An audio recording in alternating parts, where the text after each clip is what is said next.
आज हम बात करेंगे माइक्रोबायोलॉजी का, जिसका पहला टॉपिक का नाम है इंट्रोडक्शन ऑफ बैक्टीरियल टैक्सोनॉमी, जो आप देख पा रहे होंगे। हम लोग एक बुक को फॉलो करेंगे जिसका नाम है अनंत नारायण एंड पानिकर। तो चलिए स्टार्ट करते हैं। सबसे पहले हम पढ़ेंगे जनरल माइक्रोबायोलॉजी, जिसमें बहुत सारे साइंटिस्ट का नाम है और ये टॉपिक बहुत इंपॉर्टेंट है। यहाँ से हर एक बार कम से कम 1 से 2 क्वेश्चन कोई सा भी एग्जाम हो आता रहता है। हम स्टार्ट करते हैं लुईस पास्चर। हम इसे याद करने का एक ट्रिक बनाएंगे, उसके इस ट्रिक के पीछे कोई कंसेप्ट नहीं है। देखते हैं। लुईस पास्चर को बोलते हैं फादर ऑफ माइक्रोबायोलॉजी। इन्होंने कुछ प्रपोज किया था, जैसे fermentation principle, germ theory, autoclave, ऑटो एरेबन, पस्चराइजेशन ऑफ मिल्क।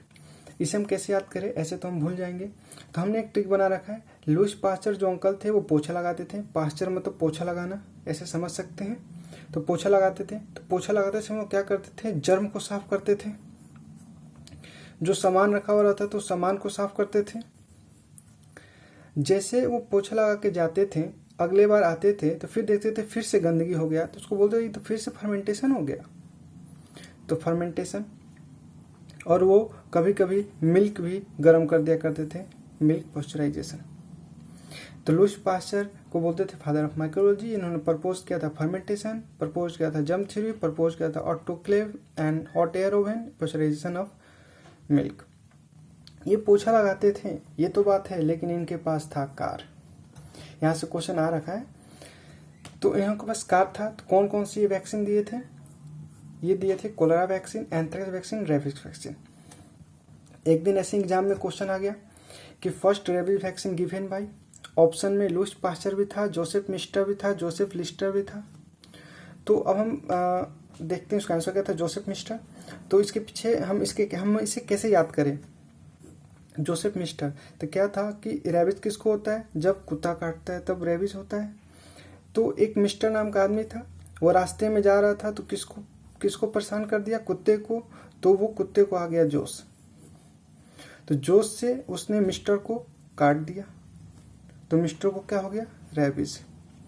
तो हम याद कर लिए, Joseph mister first rabies vaccine दिए थे। जोसेफ का एक था बड़ा भाई जिसका नाम था जोसेफ लिस्टर। उसने जोसेफ मिस्टर का क्या किया, एंटीसेप्टिक सर्जरी। तो फादर ऑफ एंटीसेप्टिक सर्जरी किसको बोलते हैं, जोसेफ लिस्टर। बात करते हैं पॉल इनरिच। इनके नाम में ही है रिच, रिच बोले तो अमीर। ये अमीर थे, इसके पीछे क्या कारण था कि ये बहुत ज़्यादा फास्ट थे।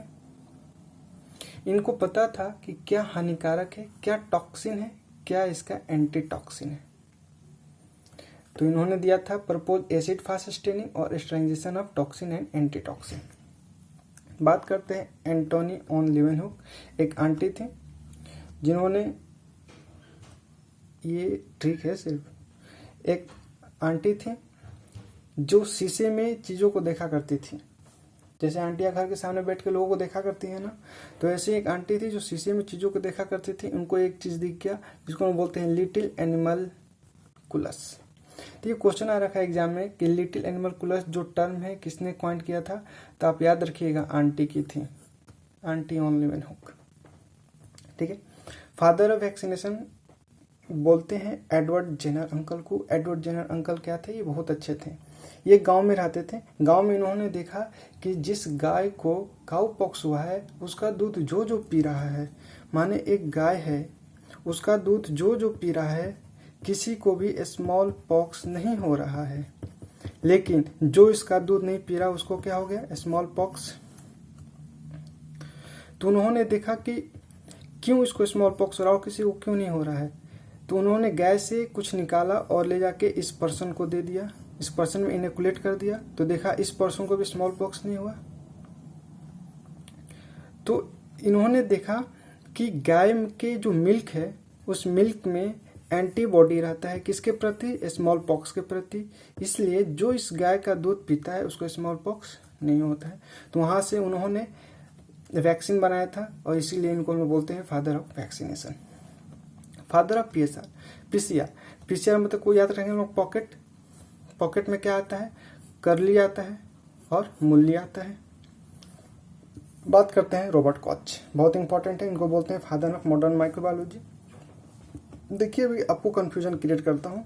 क्वेश्चन आता है father of modern microbiology, option में रहता है रॉबर्ट कॉच और लुईस पास्चर। हम कंफ्यूज हो जाते हैं, हमें याद रहता है फादर ऑफ माइक्रोबायोलॉजी, लेकिन यहाँ मॉडर्न लगा है। तो रोबोट कैसा होता है? मॉडर्न होता है।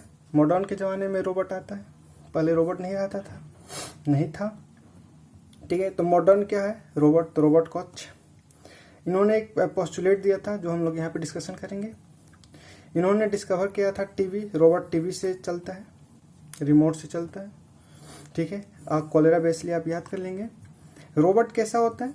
सॉलिड। रोबोट का एक नाम था जिसको हम बोलते थे अनिल, ठीक है। और रोबोट का जो नेक था वो लंबा था, जैसे लगता था इसको हैंग कर दिया गया है, टांग दिया गया है, द हैंगिंग रोबोट मेथड। तो हमें इसे याद हो गया ना। रॉबर्ट कॉच क्या दिए थे? Father of modern microbiology, modern robot, propose cause postulate हम यहाँ देखेंगे। फिर डिस्कवर किए थे टीबी, कॉलेरा, फिर hanging drop method, aniline, okay, और सॉलिड मीडिया। अब बात करते हैं कॉज पोस्टुलेट। कॉज पोस्टुलेट क्या था? कॉज पोस्टुलेट था कि यदि हमें अपना एग्जाम्पल लेते हैं और आपका एग्जाम्पल लेते हैं, यदि मानते हैं हमको माइकोबैक्टीरियम ट्यूबरकुलोसिस से हमें टीबी होता है, तो यदि वो माइकोबैक्टीरियम ट्यूबरकुलोसिस आप में गया, आप में भी टीबी ही करेगा। पहला ये था पोस्टुलेट। दूसरा था कि यदि हमारे बॉडी में से वो माइकोबैक्टीरियम निकाला जाएगा तो प्योर कल्चर किया जा सकता है उसका। तीसरा था कि माइकोबैक्टीरियम को यदि मेरे में से निकाल के किसी और एनिमल में डाला जाएगा तो उसको भी टीबी ही होगा। तीसरा था अब उस एनिमल में से भी निकाला जाएगा तो निकल सकता है और उसके प्रति एंटीबायोटिक्स बन सकते हैं, ओके। लेकिन इस कॉज पोस्टुलेट को नहीं मानने वाले भी लोग थे। उनका नाम था माइकोबैक्टीरियम ट्यूबरकुलोसिस, नहीं, लिपेरी। ये कॉज पोस्टुलेट को बोलता था हम नहीं मानेंगे, मेरा दुश्मन है। और एक और थे पैलेडियम, ट्रोपोनिमा पैलेडियम। ये दोनों कॉज पोस्टुलेट को नहीं मानते थे। आप इसे याद रखिएगा, कई बार एग्जाम में क्वेश्चन आ रखा है। ये देखिए मैंने यहाँ कुछ कलर खेल दिया, तो ये कलर बहुत इंपॉर्टेंट है। तो आप भी एक ऐसा चार्ट बनाइएगा और सारी चीज़ों को लिखिएगा और ट्रिक भी लिख लीजिएगा जिससे आपको इसलिए याद हो जाए। और नेक्स्ट वीडियो भी ऐसे ट्रिक के साथ लेके आएंगे और माइक्रोबायोलॉजी को ईजी से ईजी बनाने का कोशिश करते हैं। Thank you.